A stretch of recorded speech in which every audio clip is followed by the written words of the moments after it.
का श्रवण करते हैं। प्रसंग चल रहा है राजसूय यज्ञ में सबसे अग्र पूजा का अधिकारी कौन? ये बड़े बड़े ब्रह्म ऋषि महापुरुषों के बीच में युधिष्ठिर जी ने प्रश्न किया। सब महाभागवतों के बीच में अखंड बाल ब्रह्मचारी सत्य प्रतिज्ञ 12 महाभागवतों में से एक भीष्म जी खड़े हुए और उन्होंने कहा कि ये यदुकुलभूषण पुरुषंग भगवान श्री कृष्ण ही यज्ञ पूजा के अधिकारी हैं। समस्त ऋषियों ने, ब्रह्म ऋषियों ने, महात्माओं ने, स्नातक ब्राह्मणों ने, राजाओं ने, सबने स्वीकार किया कि जो भीष्म जी कह रहे हैं परम पावन बात है, क्योंकि यही सबके आधार है। उत्पत्ति, पालन, लय इन्हीं से होता है, इसलिए अग्र पूजा भगवान श्री कृष्ण की ही हो। एक सम्मत हो गए। सहदेव जी ने भीष्म जी की आज्ञा से महाराज युधिष्ठिर के द्वारा दी गई पूजन सामग्री से भगवान श्री कृष्ण की अग्र पूजा की। इतने में शिशुपाल खड़ा हो गया। ये भगवान का निजी पार्षद है। निजी शब्द उसी के आगे लगता है जिसका अपना अस्तित्व खत्म हो जाता है। निजी से अगर कह दिया जाए कि थप्पड़ मारो यहां, तो 1 सेकंड विचार नहीं करेगा, तत्काल थप्पड़ मार देगा। तुमने गलती की, तुम्हें दंड मिलेगा, स्वीकार है। मतलब कहीं अपना अस्तित्व ही नहीं है, तो ये निजी पार्षद है। 3 जन्म तक भगवान के साथ द्वेष लीला करने का इनको आदेश मिला। रावण, कुंभकर्ण, हिरण्यकश्यप, हिरणाक्ष, शिशुपाल और दंतवक्र है जय विजय भगवान के निज पार्षद। निज पार्षद एक बहुत बड़ी पदवी होती है, उसमें बिल्कुल अस्तित्व नहीं होता। आज्ञा, बस आज्ञा, जैसा कराना चाहो, जैसे यंत्र है उसे जैसा चलाना चाहो, यंत्रवत। कोई अपना मैं नहीं, कोई अपनी इच्छा। हम प्रभु आपके दास हैं, आपको कैसे गाली दे सकते हैं, आपको कैसे पीट सकते हैं? ये निज जन का लक्षण है। हम रही नहीं गया है, आप ही आप है। जैसे हमारा मन हुआ है, मान लिया, अब क्या इसमें फर्क पड़ा? ऐसे ही जो निज है वो इस तरह का होता है। उचित अनुचित, लाभ हानि, ये सब उसके चिंतन। बस अब जो ही कहें करें, हम सोई, आपकी आज्ञा ही, बस कोई विचार नहीं। अगर प्रभु ने आदेश किया कि तुम्हें हमारे साथ द्वेष लीला करनी है, तो तीनों जन्म में कहीं भी रावण, कुंभकर्ण, हिरण्यकश्यप, हिरणाक्ष, शिशुपाल, दंत, कहीं एक शब्द भी ऐसा नहीं मिलेगा जो भगवान के सामने सम्माननीय या प्रिय बोला हो। सदैव द्वेष की बात की, कड़वे ही बात की। अंतिम समय तक रावण यही बोल रहा, कहां राम रन हतोपचारी, कहां राम है, ललकार करके उनको परास्त करूंगा। और हिरण्यकश्यप, कहां तेरा भगवान हरि है, खंभ में मारा घोषा खंभ। द्वेष की लीला का आदेश है तो रंच भर भी बाहरी कहीं भी एक शब्द में भी प्रियता नहीं दिखाई। सामने और अंतर में तो जान ही रहे हैं कि मेरे प्रीतम है, अंतर में कोई फर्क नहीं।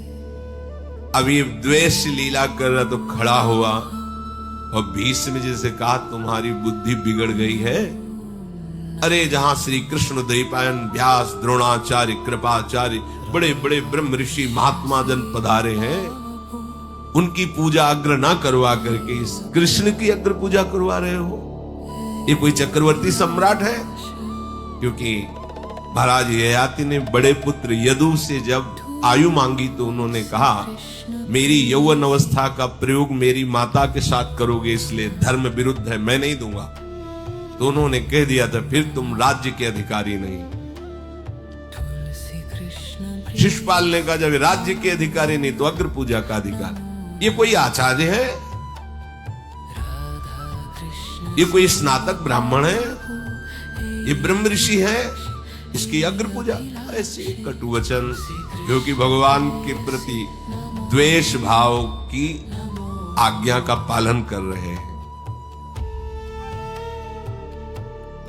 भीमसेन खड़े हुए, दांत पीसते हुए और कहा तुझे अभी काल के गाल में पहुंचाता हूं। अभी तक तो क्षमा करता रहा, लेकिन श्री कृष्ण की निंदा करने वाला हमारे सामने जीवित बच जाए, ऐसा नहीं हो सकता। और ये मर्यादा है, गुरु और इष्ट की निंदा हो रही हो तो या तो कान में अंगुली डाल के वहां से तुरंत निकल जाए और उसकी जबान बंद कर दे। उचित यही है कि कान में अंगुली डाले, राधा राधा निकल। इष्ट गुरु की निंदा सुनने से सब सुकृत नष्ट हो जाते हैं और हृदय में भजन के प्रति अरुचि हो जाती है। भक्तन निंदात बुरी भूल करे, जिन कोई की सुकृत बहु जन्म के छिन में डाले। संत शंभु श्री पद अपवादा, कही सुनी तहां अस मर्यादा। काटी जीव तासु जो बसाई, श्रवण मूंदी न त चले पराई। उचित यही है कि कानों में अंगुली डाले, एक शब्द सुनाई न दे और उस सभा से चला जाए जहां हरि गुरु संत निंदा हो रही है।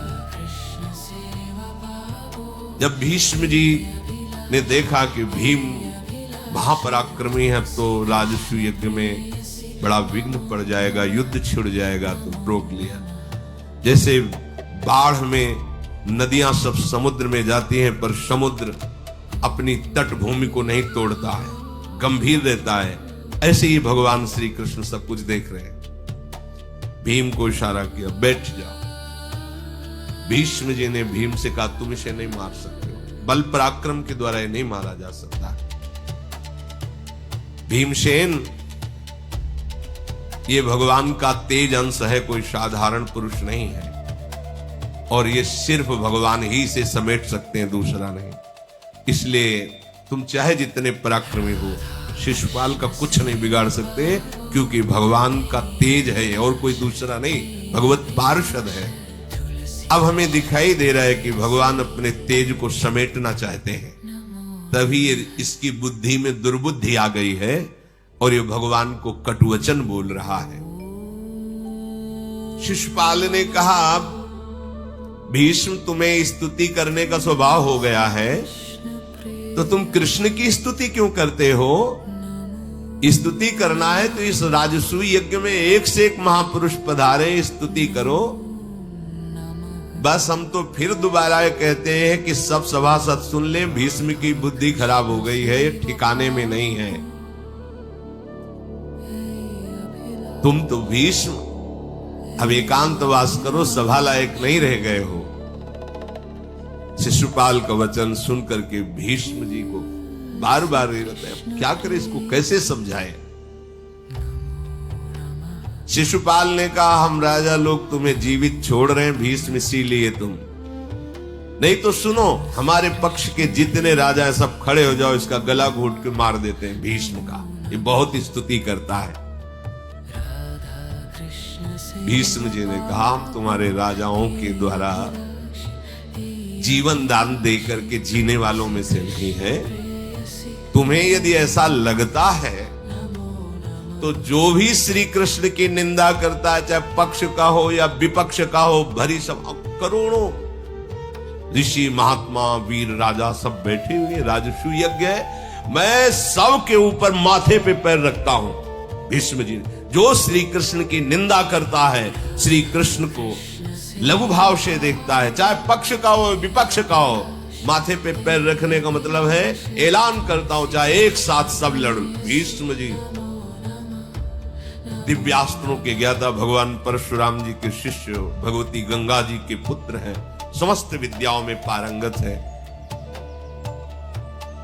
तुम लोग अगर साहस और शक्ति का तुम दर्शन कराना चाहते तो देखो मेरे साहस और शक्ति को, सबके माथे पर पाव है, अब जिसको जो कुछ करना है कर लो।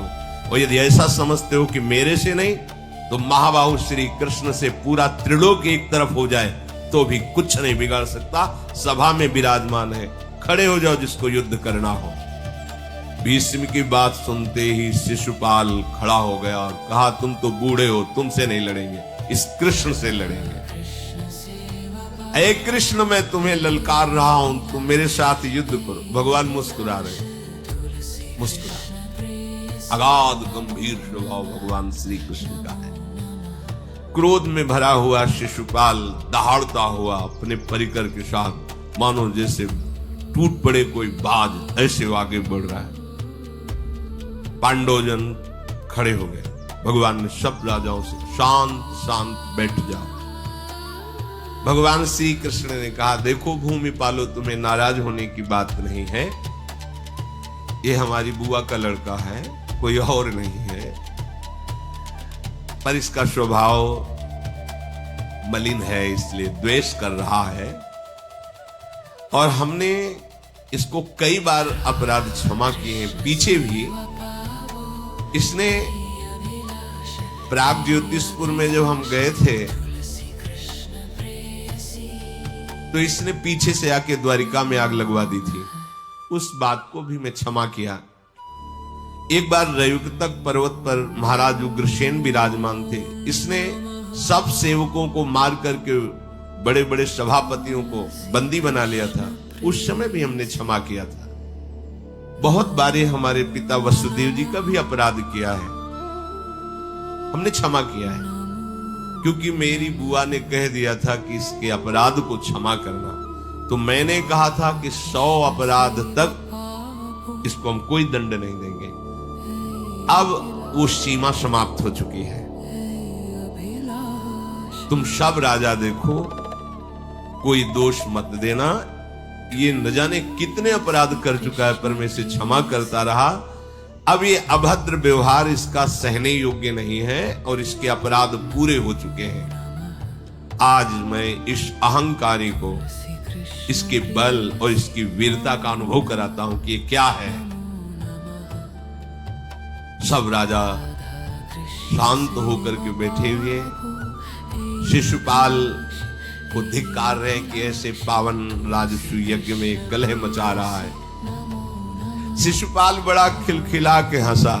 हाँ, बल नहीं है ना तो बातों की चतुरता से सब राजाओं को अपने पक्ष में करना चाहते हो। कृष्ण, तुम्हें पता है मैंने रुक्मिणी को चाहा था और दूल्हा बन करके ब्याह कर ले गया था, पर तुम बल विक्रम तो है नहीं, तो हरण करके ले गए।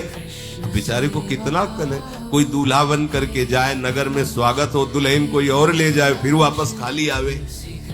कह रहा है मेरे हृदय में वो जलन आज तक है। कृष्ण, तुम्हें ये सभा को बोले कि मैं बुआ के कारण क्षमा करता रहा, मत क्षमा कर। तेरे में जितना बल हो, मैं कहता हूं बल का प्रयोग करके दिखा। शिशुपाल बोलता गया। भगवान शांत रहे। इसके बाद सुदर्शन चक्र का स्मरण किया। हजारों सूर्यों जैसी कांति और भारी घरघराहट के साथ सुदर्शन चक्र की ऐसी महिमा है कि अगर एक को मारना है तो 100 अरे वाला, हजारों को मारना है तो सहस्त्र अरे वाला, अगर करोड़ों अरबों को मारना है तो अनंत अरे वाला प्रकाश। आज तक सुदर्शन का कोई जोड़ नहीं। भगवान का दिव्य अस्त्र है। भगवान के कर कमल पर नृत्य करने लगा। भगवान श्री कृष्ण ने कहा, महिपालो, ऋषि मुनियों, सब सुनो, अभी तक इसका अपराध क्षमा करते रहे, पर अब नहीं। और शिशुपाल, ले, बहुत वीर बनता है, संभाल मेरे इस चक्र को। और भगवान ने जो सुदर्शन चक्र है शिशुपाल की वध करने के लिए आज्ञा की। भयंकर गर्जना करते हुए शिशुपाल की गर्दन को उतार लिया सुदर्शन चक्र ने। सब राजाओं ने देखा कि उसके शरीर से एक दिव्य तेज निकला और वो भगवान श्री कृष्ण की परिक्रमा करके चार और भगवान में ही लीन हो गया। अब वो अपने निज स्वरूप, पार्षद स्वरूप को प्राप्त हुआ। ये बड़ा आश्चर्य हुआ कि शिशुपाल का तेज भगवान में लीन हो गया, और जबकि भगवान को गालियां दे रहा था। दोनों भाव से उसको भगवत प्राप्ति निश्चित होनी ही थी। एक तो भगवान का पार्षद, और दूसरी बात भगवान के सिवा और कुछ चिंतन ही नहीं करता था। उसको इतना द्वेष था कि केवल श्री कृष्ण का ही चिंतन करता था। तो भगवान श्री सुखदेव जी ने कहा है कि किसी भी भाव से सही, यदि आप भगवान का निरंतर चिंतन करोगे तो वृत्तियां ब्रह्म में जुड़ती है। इसलिए ब्रह्माकार वृत्ति, कृष्णाकार वृत्ति होने के कारण आपको भगवत प्राप्ति ही होगी। जैसे कंस भय से हर समय श्री कृष्ण का चिंतन करता था। किसी भी भाव से, रिश्ते नाते सुहृद, कैसे भी भाव से भगवान से चित्त वृत्ति जोड़ दी जाए, उसका परम मंगल होता है। उस समय सारी पृथ्वी कांप गई। सब राजा लोग आश्चर्यचकित हो गए। भगवान का उस दिव्य तेज सुदर्शन का दर्शन करके सबके हृदय में भय उपस्थित हो गया। बड़े बड़े ऋषि महात्मा भगवान श्री कृष्ण का स्तवन करने लगे और सब भगवान को प्रणाम किया। पांडुनंदन युधिष्ठिर ने अपने भाइयों से कहा कि शिशुपाल का बड़े सम्मान के साथ अंत्येष्टि संस्कार किया जाए, क्योंकि बुआ का ही तो लड़का है। जैसे युधिष्ठिर आदि ऐसे वो भी भगवान की बुआ के ही तो लड़के हैं, तो भाई भाई जैसा व्यवहार। कुंती नंदन राजा युधिष्ठिर ने सब भूमिपालों को शांत होने की प्रार्थना की और शिशुपाल के पुत्र को सब राजाओं के बीच में वहां का राजा घोषित किया जहां शिशुपाल राजा था। महातेजस्वी युधिष्ठिर जब देखा कि अब कोई विघ्न नहीं तो राजसूय यज्ञ प्रारंभ किया। बड़े बड़े ऋषि मुनियों ने स्वाहा स्वाहा ध्वनि गूंज रही है और सबको भगवत बुद्धि से पूजन किया जा रहा है।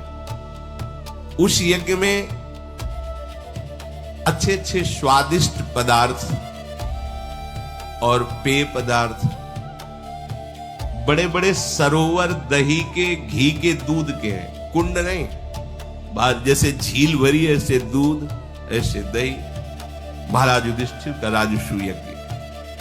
और भोजन करने वाले ब्राह्मणों की जब 1,00,000 संख्या पूरी हो जाती है तब एक शंख बजता है। ऐसा सैकड़ों बार रोज शंख बजता है। महाराज युधिष्ठिर के राजसूय यज्ञ में 1,00,000 ब्राह्मण संत भोजन किए तो एक बार शंख, और ऐसा शंख कई बार दिन में बजता है। बस वहां यही सुनाई दे रहा है, ये पदार्थ परोसो, ये दान करो, ये दान करो, जय हो, ऐसी गूंजे हो रही। पर्वतों के समान वहां मिठाइयों के ढेर लगे, लड्डू, जलेबी, ऐसे खूब ढेर। कितने ही कुंड बड़े बड़े सुंदर रसों के भरे हुए हैं। शास्त्रों के ब्राह्मण जो ज्ञाता है, ऋषिजन लाखों लाखों लोगों को बैठाल कर प्रभु की कथाएं सुना रहे हैं। देवता, असुर, यक्ष, नाग, दिव्य मानव, विद्याधर, ये सब विराजमान है महाराज पांडुनंदन युधिष्ठिर की राजसूय यज्ञ में। वहां हर समय कोई भी आवे जो मांगे वही मिलेगा। वस्त्र, घर, स्वर्ण पदक, सोने के बर्तन, आभूषण, रत्न, गौएं, जो चाहे। युधिष्ठिर की राजसूय यज्ञ में खुला था, तुम्हें क्या चाहिए, अमुक चाहिए, दे दो। ऐसा जितने ब्राह्मण आए हुए थे, ब्रह्म ऋषि आए हुए थे, दक्षिणा में 1 करोड़ स्वर्ण मुद्रा है। 1 करोड़ स्वर्ण मुद्रा, क्योंकि द्वारिका से अपार धनराशि आई थी, भगवान श्री कृष्ण लाए और चारों दिशाओं से चारों भाइयों ने विजय प्राप्त करके बहुत सी धनराशि, और स्वयं जो महामायावी मायासुर है, ऐसी सभा की रचना की थी जहां दिव्य रत्न विराजमान थे, कोई कमी नहीं थी। अक्षय भंडार भगवान जहां है। व्यास जी, धौम्याचार्य, नारद जी, सुमंत जी, जैमिनी जी, पैल जी, वैशंपायन जी, याज्ञवल्क्य जी, कठ जी, महातेजस्वी कलाप जी, दिव्य ऋषियों के द्वारा राजसूय यज्ञ संपादन हो रहा है। पूरा यज्ञ हुआ सांगोपांग। भगवान श्री कृष्ण के चरणों में जाकर युधिष्ठिर जी ने कहा, प्रभु आपके प्रताप से दुर्लभ बात हुई, सब कोई राजसूय यज्ञ नहीं कर सकता। श्री कृष्ण चंद्रजू, आपके प्रताप से मेरा मनोरथ पूर्ण हुआ, राजसूय यज्ञ हुई। यज्ञ समाप्ति पर भगवान श्री कृष्ण, देव देवेश्वर बलराम जी और भीष्म आदि का पांडवों ने पूजन किया। फिर विधि पूर्वक जो यज्ञ पूर्ण होने पर अवभृत स्नान होता है। भगवान की उपस्थिति में महाराज युधिष्ठिर और द्रौपदी सहित अवभृत स्नान किया। बड़ा पावन यज्ञ की पूर्णता का ये विधान है। सब प्रकार के अभीष्ट पदार्थ सुलभ, यज्ञ हो गई, यज्ञ का अवभृत स्नान हो गया। अब बड़े बड़े राजा लोग महाराज युधिष्ठिर से हाथ जोड़कर बोले कि आज्ञा हो तो हम सब अपने राज्यों को जाएं, क्योंकि बहुत दिनों से आपके राजसूय यज्ञ में अब वहां प्रजा की व्यवस्था करना भी है। महाराज युधिष्ठिर ने कहा, प्रेम के कारण यद्यपि जाना शब्द तो अच्छा नहीं लगता है, पर आप लोगों का भला हो, आप लोग अपनी प्रजा का पालन करें, जब कभी कोई सहयोग की आवश्यकता हो तो आज्ञा करें, आप प्रसन्नता पूर्वक पधारें। ऐसे सब, किसी को भीम जी छोड़ने जा रहे हैं, किसी को नकुल जी, किसी को सहदेव जी, किसी को अर्जुन जी, ऐसे बड़े राजाओं के समुदायों को विदा किया गया। इसी तरह बड़े बड़े ब्रह्म ऋषियों को भी महाराज युधिष्ठिर ने संतुष्ट करके उनको विदा किया। धर्मराज युधिष्ठिर प्रभु की तरफ देखा, हो मानो वो भी ऐसा भाव से करे कि अब हमें द्वारिका चलना चाहिए। तो उनका, हे गोविंद, आपकी कृपा से कोई कार्य दुर्लभ नहीं, पर आप जिस भाव में हैं कि आप जाना चाहते हैं, तो मुझे ऐसा लगता है मेरे प्राण निकल रहे हैं। आप हमारे प्राण हैं, हे गोविंद, आपके बिना मैं कैसे रह सकता हूं, परंतु आपकी रुचि ही हमारा जीवन है। आप द्वारिकापुरी जाना भी चाह रहे हैं तो अवश्य जाइए, पर ये याद रखिएगा कि आप हमारे जीवन हो, आपके बिना हमारा कोई अस्तित्व नहीं है। ये भक्त का हृदय होता है। आप हमारा जीवन हो, आपके बिना हमारा कोई अस्तित्व नहीं। फिर भगवान श्री कृष्ण कुंती जी से, द्रौपदी जी से, सुभद्रा जी से मिले और उनसे आज्ञा लेकर के द्वारिकापुरी की तरफ प्रस्थान किया। जब प्रभु द्वारिकापुरी को प्रस्थान कर गए तो ये दुर्योधन, शकुनी आदि जितने थे, ये सब वहीं अभी विराजमान थे। ये तो घर के सदस्य हैं। दूसरे दिन प्रातःकालीन ही शकुनी और दुर्योधन आदि ने विचार किया कि मायासुर ने जो सभा बनाई है, इसका पूरा निरीक्षण करना चाहिए, देखें क्या हम भी ऐसी सभा बनवा पाएंगे। इस उद्देश्य से बैठे तो कई बार उसमें थे, पर पूरा निरीक्षण नहीं किया था। उस सभा भवन में शकुन से धीरे धीरे कहा कि एक एक चीज निरीक्षण करते रहिए, अगर हो सकेगा तो ऐसी सभा हम भी बनवाएंगे। बहुत जल रहा था ये सब वैभव देख करके। अब वो आज तक कभी ऐसी सभा नहीं देखी थी जैसी मायासुर ने सभा बनाई थी। सभा भवन में पांडवजन विराजमान थे और भी राजाजन विराजमान थे। जो भी मित्र राजा बहुत नजदीकी थे वो नहीं गए हुए थे। अब वहां ऐसी मायामयी रचना थी कि स्थल है पर बिल्कुल नील रंग का जल भरा हुआ ऐसा दिखाई दे रहा है। उसने अपने कपड़े समेट लिए। जो ही कपड़े समेटे आगे गए तो जल है नहीं, तो फिर कपड़े नीचे कर लिए।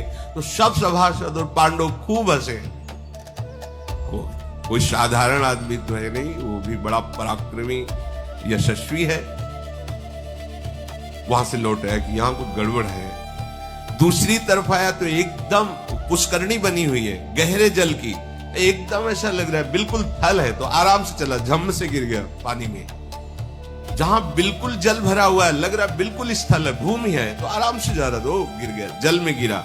फिर सब ताली बजा के ठहाका मार करके हंसे। बहुत ही शर्मिंदा हुआ। महाराज युधिष्ठिर ने तुरंत नए वस्त्र लिए, आप वस्त्र धारण कीजिए। पर भीम का ठहाका बंद नहीं हुआ। दुर्योधन देख रहा है।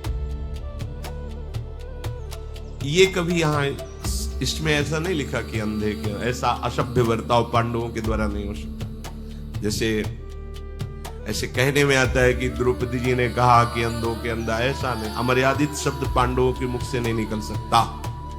ऐसा शब्द किसी ने नहीं कहा। ये भगवान व्यासदेव जी के द्वारा रचित संस्कृत से एक भी शब्द समाधि से अलग नहीं है। भगवान गणेश जी लिखते जा रहे हैं और समाधि में डूबे हुए भगवान व्यासदेव जी। अच्छा, ये तो उपस्थित ही थे ना, इन्हीं से तो धृतराष्ट्र, पांडु और विदुर जी पूरा ज्ञान तो है। वैसे ही समस्त शास्त्रों की ज्ञाता भगवान के अवतार फिर इस लीला में तो थे ना। एक भी शब्द, असभ्य शब्द नहीं बोले, पांडवजन। जैसा कहा जाता है कि द्रौपदी जी ने कहा अंधे के अंधा ही पैदा होता, असभ्य थोड़ी है द्रौपदी, ऐसा नहीं। पांडवों से एक भी शब्द असभ्य नहीं निकल सकता। अब वो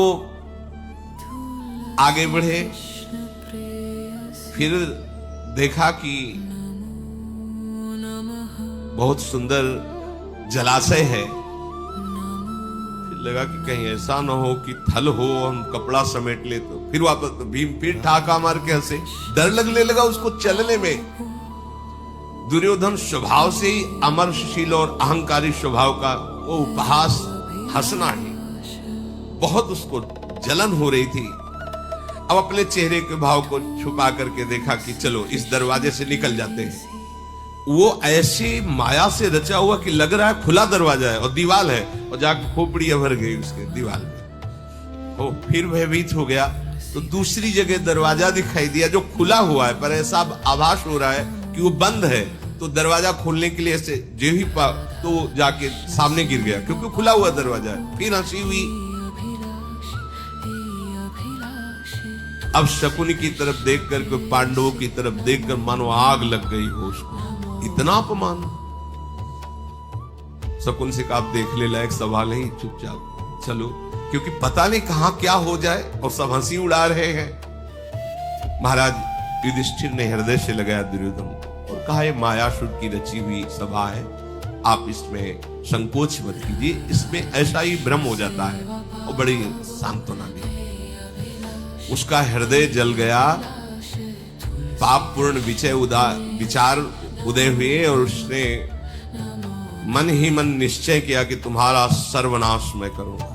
तुमने हंसी की है, हमारी मजाक किया है, मैं तुम्हें जीने लायक नहीं रखूंगा। है महाबली है, कोई साधारण योद्धा नहीं है, बलराम जी का चेला है, गदा युद्ध में पारंगत है। इतना उसको चिंता हुई कि रंग पीला पड़ने लगा, भारी चिंता, पागल सा हो गया। शकुन से कहने लगा मामा मुझे बचाओ, नहीं मैं मर जाऊंगा। एक ही रास्ता दिखाई देता है, आत्महत्या, दूसरा नहीं, ईर्ष्या। मैं इतनी चिंताओं से घिर गया हूं और चिंताओं से निपटने का कोई उपाय नहीं दिखाई देता। श्वेत वाहन गांडीव धनुषधारी अर्जुन और सुदर्शन चक्रधारी श्री कृष्ण, महाबलशाली भीम गदाधारी, ये सब राजसूय यज्ञ, ये सभा, ये मुझे जीने नहीं देगी। मैं अपनी आत्महत्या करूंगा, पक्का निश्चय है, नहीं कोई रास्ता चुनो। शिशुपाल मारा गया, सबके देखते देखते कोई कुछ नहीं कर पाया। युधिष्ठिर को वो वैभव प्राप्त हुआ है जो इंद्र के पास भी नहीं है। मेरे अंदर इतनी ईर्ष्या बढ़ गई है कि मैं इस आग से जल जाऊंगा। अगर मामा तुम मुझे बचा नहीं सके तो अब हमारा हस्तिनापुर जाके एक ही काम होगा, या तुम अपने शरीर को जला देंगे, या विष खा लेंगे, या डूब करके मर जाएंगे, जीवित नहीं रहेंगे। अरे कौन मेरे जैसा शक्तिशाली पुरुष होगा कि इतना बल और इतना विक्रम होते हुए अपने दुश्मनों की इतनी बढ़ती देख सके? किसने दुश्मन माना है? स्वयं ही मान रहा है। इनकी राजलक्ष्मी युद्ध में हड़प ली जाए, ऐसी तो असंभव है बात। अब कोई उपाय बताओ। मेरा उपहास हुआ है सभा में, अब मैं जीवित नहीं रहूंगा, या तो तुम मुझे सादर आज्ञा कीजिए तो मैं आत्महत्या कर लूं।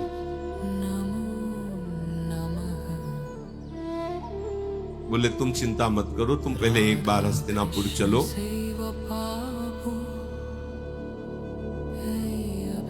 श्री कृष्ण सब देवता असुर मिलकर के भी, जहां श्री कृष्ण है वहां कोई कुछ बिगाड़ नहीं सकता।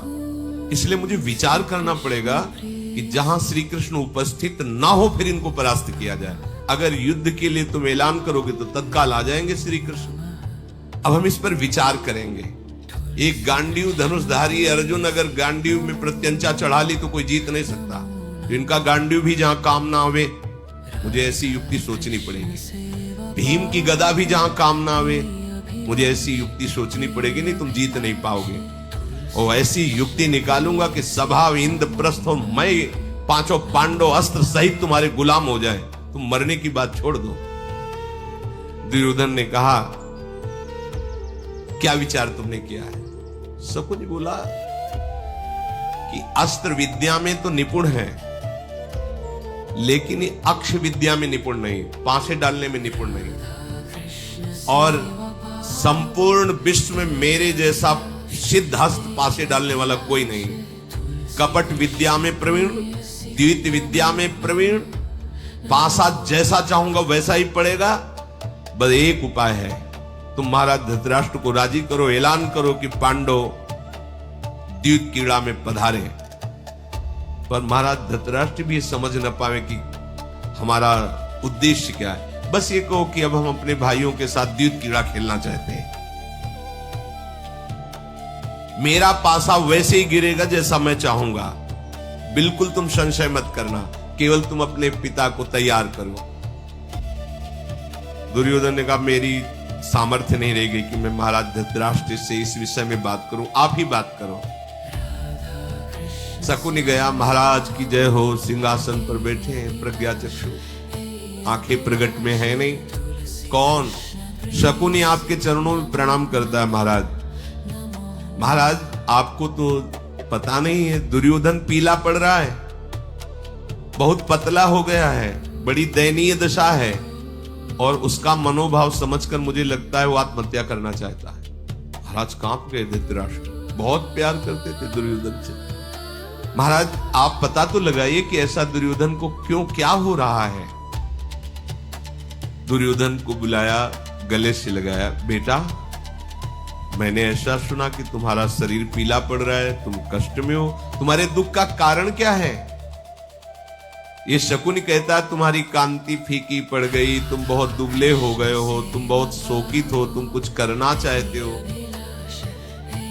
पिता का एक कथन सुन करके अपने क्रोध को छुपाते हुए उत्तर दिया कि मैं महाराज युधिष्ठिर के वैभव को देखकर, सभा को देख करके, उनकी यश कीर्ति देख करके, राजाओं का नमन देख करके मैं अब जीना नहीं चाहता। मेरी कांति नष्ट हो रही है, मेरा विचार शिथिल हो रहा है, अब मैं उनके आगे नहीं जी सकता। मैं उनकी बढ़ती देख करके जीना नहीं चाहता, मैं युधिष्ठिर की लक्ष्मी देख करके जल रहा हूं। 88,000 स्नातकों का रोज भरण पोषण वहां होता है युधिष्ठिर के यहां। प्रत्येक की सेवा में 30-30 सेवक लगे हुए हैं, एक एक ऋषि की सेवा में। महाराज 10,000 लोग वहां रोज भोजन पा रहे हैं, दक्षिणा प्राप्त कर रहे हैं। ये अनंत धनराशि, अनंत वैभव देख करके मैं कैसे जीवित रहूं? शकुनी ने कहा वही बात को जो हमने तुमसे कहा, ये सब बात कहने की जरूरत नहीं। बोले महाराज मैंने एक उपाय सोचा है जिससे हम शांत और सुखी हो सकते हैं। मामा जी द्यूत कीड़ा में बहुत विशेषज्ञ हैं, और आपकी आज्ञा हो जाएगी तो युधिष्ठिर कभी टालेंगे नहीं। उनको बुलाओ, द्यूत कीड़ा के लिए उनको बुलाओ, और द्यूत कीड़ा के उद्देश्य का जो हमारे हृदय में जलन हो रही है वो सफल हो जाएगी। उद्देश्य है कि वो पधारें और हमसे खेलें। छल विद्या का युधिष्ठिर को बोध ही नहीं है, वो कभी पासे खेले ही नहीं। जब हम लोग खेलेंगे तो जीत जाएंगे तो हमारी जलन शांत हो जाएगी, मैं सुखी हो जाऊंगा।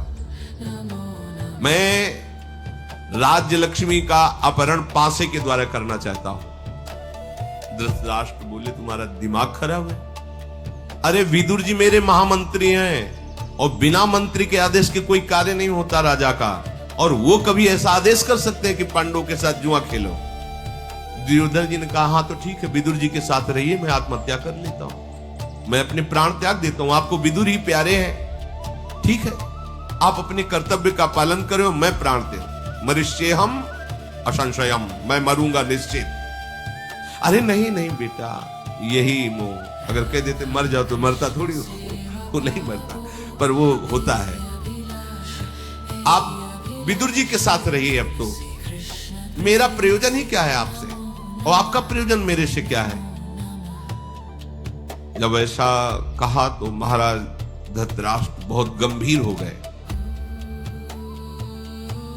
अच्छा तो ठीक है, सुनो, एक बात गुप्त रखो। दिव्य सभा का तैयार करो जिसमें बैठकर जुआ अलग से खेला जाए। सेवकों को आदेश किया, हजारों स्वर्ण जटित रत्नों से खंभे तैयार किए गए सभा भवन का निर्माण हुआ।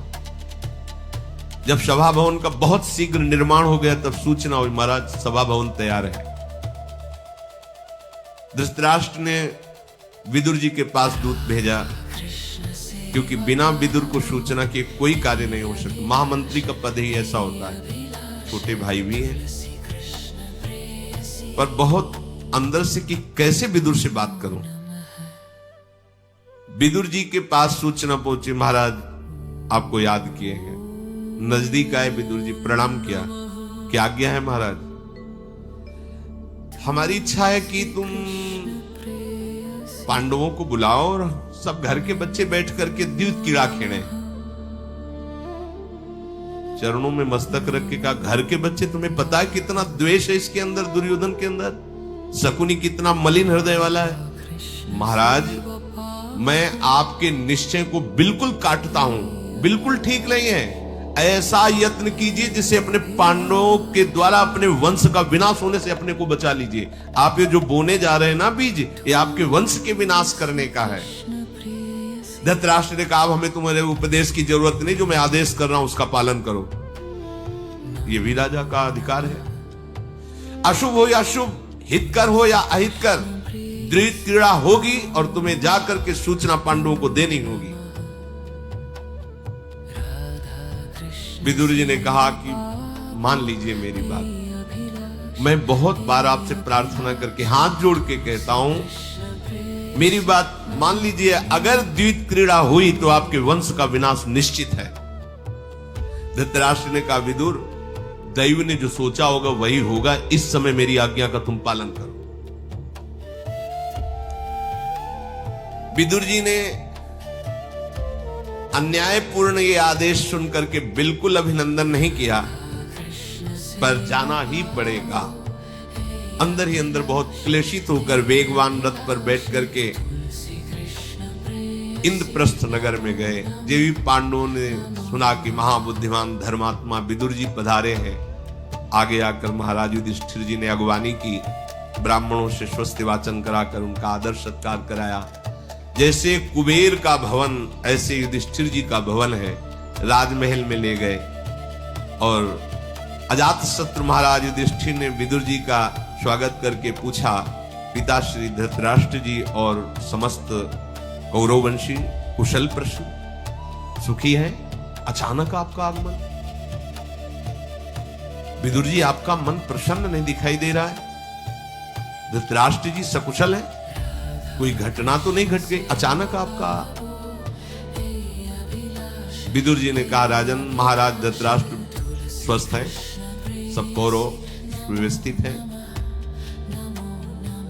तुम लोग कुशल से हुई हो क्योंकि राजसूय यज्ञ भी हुई है, पर मैं बहुत दुखी हूं। मुझे करना पड़ेगा और कहना पड़ेगा आपसे जो नहीं कहना चाहिए। युधिष्ठिर ने पूछा, आप ऐसी क्या बात है जो नहीं कहने में हिचक रहे? बोले, राजा धृतराष्ट्र ने आज्ञा करी है आपके लिए, सभा भवन में आइए और द्वैत क्रीड़ा कीजिए, जुआ खेलिए। युधिष्ठिर ने पूछा, ये जुआ तो बहुत ही निकृष्ट कार्य है, इसमें कपट, छल, लड़ाई झगड़ा, आज तक तुमने कभी खेला ही नहीं इस खेल को, फिर आप क्या ठीक समझते हैं? फिर ऐसी पिताश्री ने क्यों आज्ञा करी? हम तो आपके पुत्र हैं, आप जैसी आज्ञा करेंगे। विदुर जी ने कहा, मैंने निषेध किया पर वो नहीं मान रहे, उनकी आज्ञा है। धृतराष्ट्र ने भेजा है आपको बुलाने के लिए, जिसमें तुम्हें कल्याण जान पड़े वो करो। मैंने आज्ञा बता दी, बकाया मेरी बिल्कुल रुचि नहीं कि आप वहां जाएं। युधिष्ठिर ने कहा, विदुर जी वहां कौन है जो मेरे साथ जुआ खेलेगा? क्योंकि इतना ऐश्वर्यवान भी तो होना चाहिए जो मैं धन लगाऊं उसके बराबर धन लगा सके। तो विदुर जी ने कहा, गांधाराज शकुनी ये जुए का बहुत बड़ा खिलाड़ी है, सारे पांचे उसके सिद्ध हैं, वो जैसा चाहेगा वैसा पड़ेगा। और राजा विवंशित, चित्रसेन, सत्यव्रत, उर्मित्र, जय और दुर्योधन आदि ये सब अपनी संपत्ति लगाकर तुमसे द्यूत क्रीड़ा करेंगे। युधिष्ठिर बोले हमें तो बड़ा भयंकर कपट दिखाई दे रहा है, ये धूर्त, दुष्ट, जुआरी, शकुनी ये कभी मंगल नहीं होने देगा। क्या विधाता ने क्या रचा है मुझे समझ में नहीं आ रहा, ऐसा क्यों बुलाया जा रहा है, क्यों राजा धृतराष्ट्र ऐसी आज्ञा दिए। पुत्र को पिता सदैव प्रिय है, इसीलिए मैं धृतराष्ट्र को बहुत सम्मान करता हूं और उनकी आज्ञा का कभी उल्लंघन नहीं कर सकता। यदि उन्होंने कहा है तो मेरी बिल्कुल इच्छा नहीं, मैं जानता भी नहीं खेलना, पर मैं चलूंगा। विजयशील राजा धृतराष्ट्र यदि सभा में ना बुलाते, कोई और कहता तो मैं कभी कदम न बढ़ाता, पर उन्होंने आदेश किया है, अब मेरा धर्म बनता है मैं जाऊं। पर ये शकुनी बहुत दुष्ट है। विदुर जी से ऐसा कहकर धर्मराज युधिष्ठिर ने तुरंत आज्ञा करी, सब बंधु बांधव, सेवक, द्रौपदी हस्तिनापुर के लिए तैयार हो। एक विशाल 60 वर्ष के गजराज पर सुंदर सोने का हौदा, ऊपर श्वेत छत्र, महाराज युधिष्ठिर उस पर विराजमान हुए और एक विशाल हाथी की पीठ पर गदाधारी बलवान भीमसेन, राजा के आगे नकुल सहदेव दाएं और बाएं और पीछे गांडीव धनुष लिए हुए अर्जुन, चारों तरफ से राजा की सुरक्षा होती है। विशाल सेना और श्रेष्ठ पालकियों पर बैठ करके रानियां, राजमाता और सेविकाएं आदि उनको घेरे हुए चल रही है। जिधर देखो जय घोष सुनाई दे रहा है। जे भी हस्तिनापुर के समीप पहुंचे तो वो जय घोष सुनकर धृतराष्ट्र और धृतराष्ट्र के पुत्रों के हृदय में आग लग गई। ऐसा वैभव उनका। महाराज युधिष्ठिर, भीष्म, द्रोण, कर्ण, कृपाचार्य इन सबसे जाके अश्वत्थामा आदि से मिले, प्रणाम वंदना की। पुत्र वधुओं के साथ बैठी हुई पतिव्रता गांधारी देवी को युधिष्ठिर जी ने प्रणाम किया। प्रज्ञाचक्षु राजा धृतराष्ट्र के चरणों में मस्तक रखा जाके धृतराष्ट्र ने गले से लगाया, बहुत अच्छा किया बेटा आ गए। अंदर ही अंदर तो बहुत खुशी हो रहा है, तुम बड़े प्रिय दर्शनी हो। महाराज युधिष्ठिर ऐसे गले लगाया, माथा सूंघा। महाराज क्या आज्ञा है आपकी? आज रात्रि तो तुम विश्राम करो और कल सब तुम परिवार मिलकर के द्यूत क्रीड़ा करो। महाराज बहुत हृदय में क्लेशित हो रहे युधिष्ठिर की, इनकी समझ में नहीं आ रहा। महाराज बिल्कुल खेलना नहीं चाहते, धर्मराज है, कभी ऐसा कभी पासे ही नहीं डाले। शकुनी बोला, जब सभा में प्रातःकालीन दिनचर्या करके महाराज युधिष्ठिर पधारे, आओ आओ चक्रवर्ती सम्राट महाराज युधिष्ठिर, पासे आपका इंतजार कर रहे हैं। देखो हम सब आपके दर्शन की अभिलाषा से बैठे हैं, आओ आओ स्वागत है। युधिष्ठिर ने कहा कि धूर्तता, ये जुआ एक धूर्तता है, छल है, पाप है जो नाश का कारण है। अगर तुम्हें क्षत्रियोचित पराक्रम दिखाना है तो आओ रणनीति से युद्ध करो, ये द्यूत क्रीड़ा से क्या करना है? शकुनी ने कहा क्रीड़ा क्रीड़ा होती है और युद्ध युद्ध होता है, ये भी युद्ध है, ये जुआरियों का युद्ध है। आओ, अगर सम्मान चाहते हो, क्षत्रिय कुल का धर्म रखना चाहते हो तो मैं तुम्हें ललकारता हूं, हमारे साथ युद्ध करो। कौन खेलेगा? दुर्योधन ने कहा हमारी तरफ से मामा जी पासा चलेंगे, धन हम लगाएंगे सब। कुंती नंदन डरो मत, शकुनी ने कहा पासा है, किसी की भी तरफ पड़ सकता है, उसमें एक पक्ष जीतेगा और एक पक्ष हारेगा। अब पता नहीं कौन हारेगा कौन जीतेगा, तो डरते क्यों हो? दांव लगाइए। हमने ऋषियों से सुना है कि द्यूत क्रीड़ा निषेध है, फिर भी तुम यदि हमें ललकारते हो तो क्षत्रिय धर्म के अनुसार तुम्हारी शठता और दुष्टता और कपटता को जानते हुए भी मैं तुम्हारे साथ द्यूत क्रीड़ा करूंगा। यद्यपि मुझे आता ही नहीं है द्यूत क्रीड़ा खेलना, पर तुम ललकार रहे हो तो मैं तुम्हारे साथ बैठूंगा, पीछे नहीं हटने वाला। मैं क्षत्रिय कुल में पैदा हूं, यदि ललकार हो तो पीछे हटना नहीं। अब तो महाराज जुआ खेलने के लिए पांचों पांडव ऐसे बैठ गए। जुए का खेल आरंभ हुआ। महाराज धृतराष्ट्र बड़ी प्रसन्न मुद्रा में आकर सभा में बैठे। बुलवाए गए भीष्म जी, द्रोणाचार्य जी, कृपाचार्य जी, विदुर जी, ये सब मुंह हिल गए, असंतुष्ट होकर के राजा की आज्ञा के अनुसार बैठे। सिंह के समान विशाल वक्षाय स्थल तेजस्वी ये भीम आदि, जैसे समुद्र में आवर्त ऐसे मणियों का जो तेजस्वी हार उतारा, और युधिष्ठिर ने कहा ये हार मैं पहला रखता हूं। हां, मेरी ओर से भी दुर्योधन ने वैसे ही समान संपत्ति रखी हार। दुर्योधन ने कहा कि मामा तुम हमारी तरफ से पांसे फेंकिए, बस वो तो सिद्धहस्त, ये लो मैं जीत गया, दांव मेरा। युधिष्ठिर तुम्हारा वो कीमती हार गया, अब क्या लगाओगे? अरे शकुने, तू छल से मुझे हराना चाहता, पर फिर भी मैं नहीं उठूंगा। मेरे पास हजारों निष्कों से भरी हुई पेटियां बड़ी बड़ी, उनमें सब स्वर्ण के सिक्के रखे हुए हैं, हजारों, अक्षय धन है, वो सब दांव पे लगाया। चक्रवर्ती सम्राट है।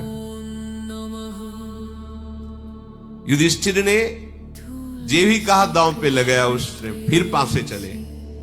लो महाराज, ये भी पासा मेरे तरफ, मैं जीत गया तुम्हारा वो सब स्वर्ण पेटियां। युधिष्ठिर ने कहा मैं जिस रथ पर बैठता हूं वो रथ पूरे विश्व में नहीं ऐसा। मेघ की गर्जना होती है और जहां जैसे चलाया जाए, आकाश में, जल में, थल में, वैसे चलते हैं घोड़े। राष्ट्र उसके सामने झुकता है। मैं घोड़ों सहित वो रथ दांव पे लगाता हूं। लो महाराज, ये भी मैं जीत गया। एक भी पासा युधिष्ठिर की तरफ नहीं पड़ रहा हूं, सिद्धहस्त है। अब क्या लगाओगे? 1,00,000 तरुणी दासियां जो सब स्वर्ण आभूषणों से युक्त हैं और बहुमूल्य आभूषण रत्न उनके पास हैं, और वो महलों में रहती है। वो महल, वो रत्न, वो आभूषण, वो दासियां सब दांव में। जीत का निश्चय करके फिर पासा पे, ये दांव भी मैं जीत गया युधिष्ठिर, अब क्या लगाओगे? लाखों दास हैं जिनके महल हैं, वैसे ही आभूषण और संपत्तियां हैं। लो महाराज, ये भी मैं जीत गया, अब क्या लगाओगे? सुबल कुमार, जितने मेरे राज्य में सेना में हाथी हो सब दांव पे लगा दिए। वो उसका बस यही था, पासा फेंकना, वैसे ही पड़ना। लो, मैं तुम्हारे हाथियों को भी जीत गया, अब क्या लगाओगे? शकुनी बहुत जोर से हंसा। मेरे पास जितने भी रथ हैं, जितने भी घोड़े हैं, अब अपार सेना बल, वो सब मैं दांव में लगाता हूं। लो, ये भी मैं जीत गया। जो मैंने पश्चिम दिशा में विजय प्राप्त की, जितना ऐश्वर्य, जितना बल, जितने राजा, दक्षिण दिशा में, पूर्व दिशा में, उत्तर दिशा में चक्रवर्ती सम्राट है, सब जीत ले। मैं इंद्रप्रस्थ को दांव में लगाता हूं। अब वो जुआ का खेल, इंद्रप्रस्थ विजय, सेना, दास, दासियां, चक्रवर्ती सम्राट पद। विदुर जी खड़े हुए और कहा, युधिष्ठिर होश में, तुम्हें पता है तुम क्या करते चले जा रहे हो? अरे शकुनी, तुझे पता नहीं है जब पांडव क्रुद्ध होंगे तो तेरा क्या होगा? युधिष्ठिर, मरणासन पुरुष को जैसे कुछ समझ में नहीं आता, ऐसे तुम्हारे को समझ में नहीं आ रहा। होश में हो जाओ। तुम मनोभाव नहीं समझ रहे इस छली कपटी शकुनी का। अरे शकुनी, दुर्योधन, कोयले में तो कुछ बचता है, तेरे में कुछ नहीं बचेगा जिस समय महावीर क्रुद्ध हो जाएंगे। बंद कर दो, यही बंद कर दो, अब बंद कर दो। ये जुआ का अंतिम निर्णय वंश विनाश होगा। महाराज धृतराष्ट्र बंद करवा दीजिए। भीष्म जी, वाल्मीकि जी और बड़े बड़े प्रतापी जन मेरी बात मान लो, ये बंद करवा दीजिए। दुर्योधन ने कहा हमारा खाते हो और हमारे विरोध में चलते हो, सभा से तुम्हें अभी निष्कासित कर देंगे, शांत बैठे रहो। विदुर जी को, भीष्म जी, द्रोणाचार्य जी को बहुत बुरा लगा कि मूर्ख सबका अपमान कर रहा है, पर महाराज धृतराष्ट्र राजी, राजा राजी तो कौन कर, सब सर झुकाए बैठे हैं। दुर्योधन ने कहा कि जैसे गोद में सांप को पाल ले तो काटता ही है, ऐसे विदुर स्वामी द्रोह करने वाले तुम हो। खूब तुम्हारी सेवा और सत्कार हो रहा है, पर हमारा ही विरोध कर रहे हो, चुप होके बैठ जाओ। शकुनी बोला, युधिष्ठिर अब बताओ क्या हारोगे? तुम्हारे पास तो न राज्य रह गया, न सेना रह गई, न धन संपत्ति, न दास दासियां। मेरे आभूषण, हम पांडवों के आभूषण जितने शरीर में है वो सब। शकुन ने छल का आश्रय लेकर पुनः पासा, लो महाराज तुम्हारे आभूषण भी जीत गए। अब युधिष्ठिर थोड़ी देर शांत। शकुनी ने कहा, सोचो सोचो महाराज, अब क्या दांव पर लगाओगे? मेरी विजय हुई है। महाराज युधिष्ठिर श्याम वर्ण तरुण लाल नेत्र सिंह के समान कंधे वाले ये जो नकुल बैठे हुए हैं, इनको मैं दांव पे लगाता हूं। हाय हाय मच गई सभा में कि क्या हो रहा है। शकुनी बोला, लो महाराज तुम्हारे नकुल भी हमारे दास बन गए, मैं जीत गया, अब क्या लगाते हो? युधिष्ठिर बोले, सहदेव परम धर्मात्मा और महावीर है, मैं इसको दांव में लगाता हूं। उसका तो एक ही काम, लो महाराज ये आ गए 6, मैं जीत गया। अब महाराज क्या लगाते हो? ये भयंकर बलशाली महावीर भीम को मैं दांव पे लगाता हूं, फिर अर्जुन को। अब महाराज क्या दांव पे लगाओगे? दांव अगर लगा दीजिए तो अभी जीतने का समय है। युधिष्ठिर, मैं स्वयं अपने को दांव में लगाता हूं। लो महाराज आप भी हमारे दुर्योधन के गुलाम बन गए, मैं जीत गया, अब क्या दांव में लगाओगे? कहा बचा ही नहीं कुछ तो क्या लगाऊं? अरे नहीं महाराज, एक दांव में सब कुछ वापस कर देंगे। अगर द्रौपदी को दांव में लगा दो, अगर जीत गए तो सब वापस हो जाएगा। अच्छा, तो जो देवी की तरह दिव्य हैं, जिनके नील केश हैं, जो घुंघराले हैं, और कोई भी देवता दैत्य मानव ऐसा नहीं है जो देख करके मुग्ध न हो जाए, ऐसी परम पवित्र सर्वांग सुंदरी पांचाल राजकुमारी यज्ञसेनी द्रौपदी को मैं दांव पे रखता हूं। धर्मराज के ऐसा कहने पर भीष्मादि चिल्ला पड़े, धिक्कार है, धिक्कार है। क्या? सारी सभा में हाहाकार मच गया। कृपाचार्य, द्रोणाचार्य, भीष्म के पसीना छूट गया, क्या हो रहा है? शकुनी ने कहा, वाह महाराज वाह, अब ये आखिरी दांव है। धृतराष्ट्र मन ही मन प्रसन्न होकर मुस्कुरा रहे हैं, बार बार पूछ रहे हैं, हमारा पक्षी जीत रहा है ना? संजय हमारा पक्षी जीत रहा है ना? संजय आकृति छुपा करके कि आग लगी हुई, उन्होंने कहा, हां महाराज आपका ही पक्ष जीत रहा है। दुशासन, कर्ण ये बड़ी अभद्र वाणी बोल रहे हैं। पांचों पांडव सर झुकाए बैठे हैं। शकुनि ने कहा, लो महाराज मैंने द्रौपदी को भी जीत लिया। दुर्योधन बोला, विदुर जाओ, आज्ञा करता हूं, द्रौपदी को सभा में उपस्थित करो और मेरी दासी बना करके रहेगी पूरी सभा में। जिसको अर्जुन जीत के लाए उसे दासी बना के रखूंगा। विदुर जी ने कहा, अरे मूर्ख, तेरे जैसे नीच के मुख से दुर्वचन निकल रहा है, यदि तू महाराज का पुत्र ना होता तो तुझे बता देता। विदुर महाबली कोई साधारण नहीं, लेकिन तुझे संकेत में इतना बता रहा हूं, तो ऐसे ऊंचे स्थान पर लटक गया जिससे कि गिरने के बाद मरना ही मरना है, तू बच नहीं सकता। तू मुझे आदेश कर रहा है, तुझे पता है कि द्रौपदी का स्पर्श करने लायक नहीं, दासी की तो बात जाने दे। जिस समय महाराज युधिष्ठिर अपने को हार चुके हैं, तो फिर द्रौपदी के हारने का अधिकार ही नहीं रह गया है। तू कैसी बात करता है?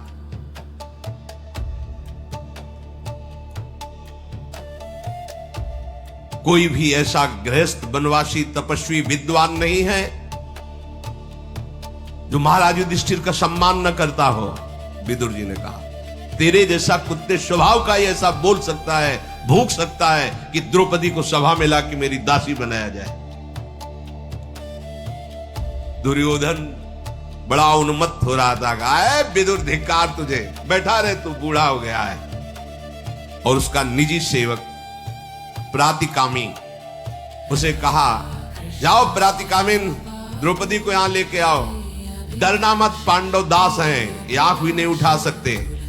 विदुर तो डरपोक है, इसीलिए मेरी बात काट रहा है, और वृद्ध हो गया, उसे क्षमा किया, तू जा। राजा की आज्ञा शिरोधार्य करके जो आज्ञा महाराज राजभवन में प्रवेश किया और द्रुपद कुमारी के सामने जाकर प्रणाम होके कहा कि जुए के मत से उन्मत्त होकर महाराज युधिष्ठिर आपको जुए में हार गए हैं और अब आपको सभा में बुलाया है दुर्योधन ने। द्रौपदी ने कहा, प्रातिकामिन तू ऐसी बात कैसे कह रहा है? कहीं जुआ में पत्नी भी हारने की कोई चीज होती है क्या? महाराज युधिष्ठिर ऐसा कैसे कह दिए? इतना वो पागल हो गए कि उन्होंने मुझे दांव में लगा दिया।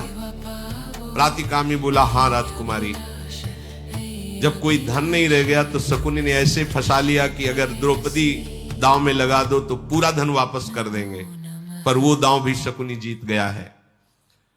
द्रौपदी ने कहा कि तुम जाकर के सभा में एक बात पूछो कि महाराज युधिष्ठिर पहले हारे हैं या मुझको पहले हारे हैं। अगर युधिष्ठिर जी पहले हारे हैं तो मेरे हारने का अधिकार ही नहीं उनको है, पूछ के आओ। सूत नंदन, मैं जान करके ही आगे कदम बढ़ाऊंगी। प्रतिकामी ने सभा में जाके बीच में खड़े होकर के बात पूछी कि द्रौपदी आप सब सभासदों से पूछना चाहती है कि महाराज युधिष्ठिर पहले अपने को हारे हैं या मेरे को। युधिष्ठिर अचेत से हो रहे हैं, पांचों पांडव सर झुकाए हुए बैठे हैं। प्रतिकामी को किसी ने कोई उत्तर नहीं दिया। दुर्योधन बोला, तू यहां प्रश्न उत्तर करने के लिए मेरी आज्ञा का पालन कर रहा है क्या? जाओ, कोई उत्तर नहीं, ये सब दास हो चुके हैं पांडव, द्रौपदी को लाओ। फिर राजभवन में गया और व्यथित होकर के बोला, राजकुमारी, ये आप जानती हैं दुर्योधन का स्वभाव, सभा में बुला रहा है, मुझे तो ऐसा जान पड़ता है कि महाविनाशकारी समय उपस्थित हुआ है। द्रौपदी ने कहा, सूतपुत्र, देखो हम राजरानियां सभा में ऐसे नहीं जाती हैं, धर्म का भारी उल्लंघन हो रहा है और इस समय मैं रजस्वला हूं, एक वस्त्र धारण किए हुए हूं, किसी भी तरह सभा में मुझे नहीं जाना चाहिए। सूतकामी ने पुनः जाकर के कहा कि सभासदों, क्या द्रौपदी के सभा में आना उचित है? ये पूछ रही द्रौपदी। दुर्योधन ने क्रोधित होकर कहा कि तुझे कहा था लिवा के लाना है द्रौपदी को। वो उधर बात कर रहा था कि युधिष्ठिर ने, जो एक निजी सेवक था, उसे इशारे से कहा, द्रौपदी से बोलो तुम्हें आना ही पड़ेगा, मैं हार चुका हूं, यहां कोई तुम्हारे उत्तर देने लायक नहीं बचा है। अगर तुम आकर धृतराष्ट्र के पैरों में पड़ के रो दोगी तो शायद वो कुछ बात बन जाए। तुम आकर के उनके सामने खड़ी हो जाओ। जब तुम सभा में आकर के रोगी तो शायद ये भीष्म जी, द्रोणाचार्य जी पक्ष ले लें। मैं किसी काम का नहीं रह गया हूं, धर्म से मैं हार चुका हूं। महात्मा पांडव सत्य के बंधन से बंधे रहने वाले हैं। जब उन्होंने जाकर के सूचना दी, महाराज युधिष्ठिर ने ऐसा संकेत किया है, जाओ प्रतिकामी अब द्रौपदी को लेके आओ। तो उसने कहा महाराज मुझे मृत्यु दंड दे दो, पर मैं द्रौपदी को यहां सभा में नहीं लाऊंगा। उन्हीं का दूत है। मैं क्या बार बार उत्तर दूं उस तपस्विनी को? आप कोई उत्तर नहीं देते, केवल सभा में ले आओ। तो आप मुझे मार डालिए, मैं सूत पुत्र हूं, आपका दास हूं, मार डालिए।